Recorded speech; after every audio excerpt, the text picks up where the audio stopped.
troisième, les équations, correction de l'activité problème type DS. Donc dans l'évaluation, vous aurez un ou deux problèmes qui pourront fortement ressembler à ça. Donc je vous propose une fiche d'activité avec 8 problèmes. L'objectif pour ceux qui ont vraiment des difficultés, qui passent beaucoup de temps, c'est de faire au moins les 4 ou 5 premiers problèmes. Bon, les autres, jouez le jeu, je vous fais confiance. 8 exercices, c'est pas non plus le bout du monde. Vous aurez beaucoup plus de travail une fois que vous serez au lycée l'an prochain. Donc il faut respecter les étapes de la résolution de problème. Donc le choix de l'inconnu, si l'inconnu n'est pas donné, en fonction de la question qu'on vous pose. La mise en équation, c'est-à-dire la traduction de l'énoncé. Dans le manuel, ils disent modélisation, modéliser, on peut modéliser le problème par cette équation. Après, on résout l'équation, ça n'a pas de problème. La vérification, si elle est demandée, et la conclusion par une phrase qui répond à la question. Donc, exercice 1. En 2044, Léa aura le triple de son âge, donc elle sera 3 fois plus âgée.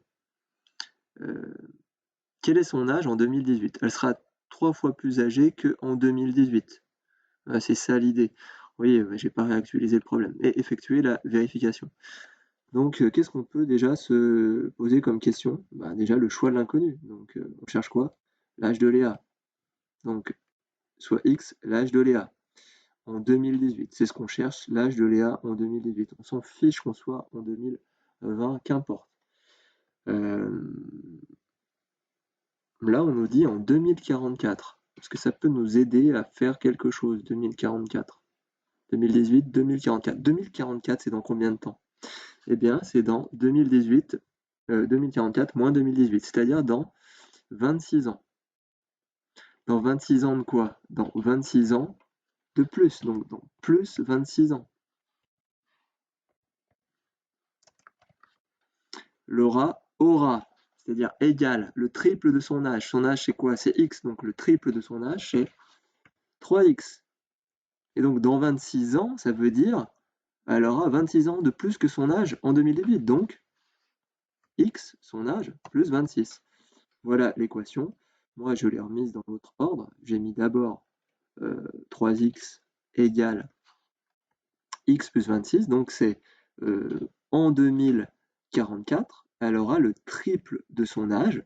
Et en 2044, c'est dans 26 ans de plus qu'en 2018. Donc, on va résoudre cette équation. Donc, je vais faire moins x de chaque côté pour faire disparaître les x du second membre. On obtient 2x, 2x égale 26, donc son âge c'est 26 divisé par 2, c'est-à-dire 13 ans.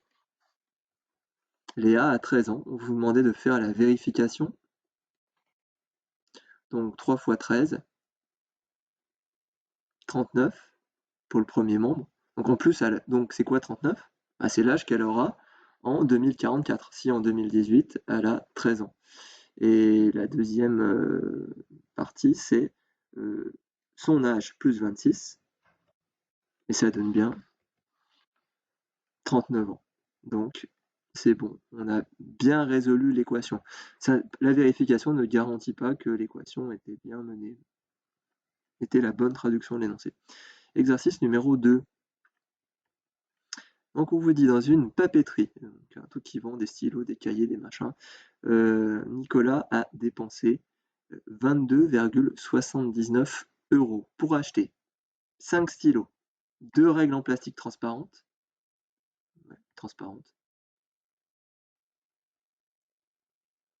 ouais, c'est le plastique qui est transparent, on s'en fiche.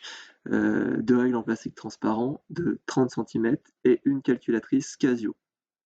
Ouais, les Casio, elles sont mieux. Sachant qu'une règle coûte 30 centimes de moins qu'un stylo et que le prix de la calculatrice est de 14,99 €, déterminez le prix d'un stylo et celui d'une règle. Ok, on vous demande quoi? Pourquoi on ne demande pas le prix de la calculatrice? Ah, parce qu'il est donné. Déterminez le prix du stylo et celui de la règle. Donc, on va choisir les inconnus. Soit X, le prix du stylo. On aurait pu aussi dire soit X est le prix du stylo et Y, le prix de la règle. Sauf que le prix de la règle, on vous dit, sachant qu'une règle coûte 30 centimes de moins. Donc en fait, on va servir du prix de la règle, du prix du stylo pour déterminer le prix de la règle. mise en équation. Ça, on peut déjà l'écrire au brouillon. C'est déjà une première étape de la traduction de l'énoncé. Hein.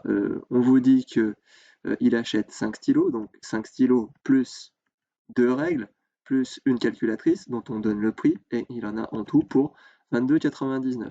Ok, ça c'est pas vraiment une équation, donc on va remplacer stylo par son prix. Son prix, on a dit que c'était X, d'accord?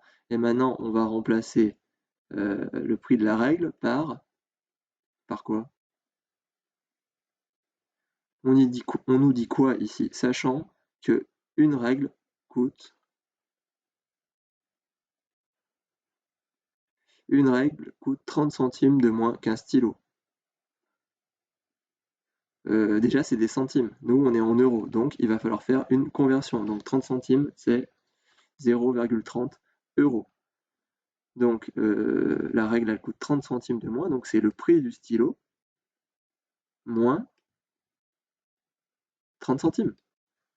Ok? N'oubliez surtout pas les parenthèses. Qu'est-ce qu'on va faire maintenant? Eh bien, on va, comme dans la leçon, c'est écrit, quand on a une équation à résoudre, que faut-il faire? Ouais, mais ça, si vous l'avez pas appris, j'y peux rien. Donc, si nécessaire, réduire ou développer, développer et réduire chaque membre de l'équation. Donc allons-y, là on voit qu'on a une simple distributivité, donc mon 5x, je verrai après, 2 fois x, 2x, 2 fois moins 0,30, moins 60, moins 0,60. Ok, j'en ai profité pour passer le 14,19 de l'autre côté et changer de signe. Vous n'étiez pas obligé, mais moi je l'ai fait. Donc là j'ai 5x plus 2x, ça me fait 7x. Ok, 22,79 moins 14,99, ça me donne 7,80. Je fais disparaître le moins 0,60 en faisant plus 60 de l'autre côté, plus 0,60 de l'autre côté. On obtient 7x égale 8,40 et donc je divise par 7 parce que ça en fait c'est le 8,40 c'est le prix de 7 stylos. Moi je veux le prix d'un seul stylo, je divise par 7, on obtient donc 1,20. Est-ce que c'est cohérent pour le prix d'un stylo? Certains diront que c'est pas cher, d'autres que c'est cher, mais en tout cas si on avait trouvé 120 € pour un stylo, là ça aurait fait un peu cher. Et si on avait trouvé 0,12 centimes, ça aurait pas été assez cher. Ok, donc un stylo coûte 1,20. M'écrivez pas 1,2 euros. Hein, quand vous avez un prix, c'est toujours deux chiffres après la virgule. Faites un effort. Et donc, on va déterminer dans la phrase réponse le prix de la règle, 30 centimes de moins, 0,99. Est-ce que c'est cher? Non, c'est pas cher. Mais comme je vous le conseille souvent, prenez la règle la moins chère, c'est la mieux.